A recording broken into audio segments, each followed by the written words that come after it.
سمجھیں کہ غم میں اگر غم دینے والے کا خیال آ جائے، یعنی غم ہے، انسان کا دل بھرا ہوا ہے اور وہ سجدہ ریز ہو جائے،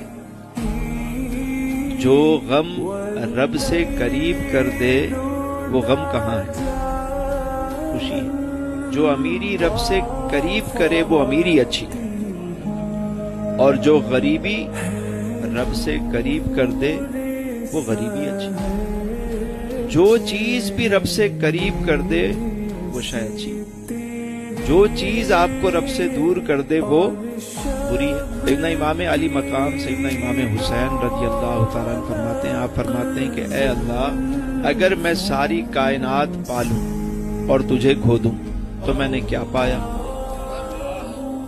اور اگر میں سب کچھ کھو دوں اور تجھے پالوں تو میں نے کیا کھویا۔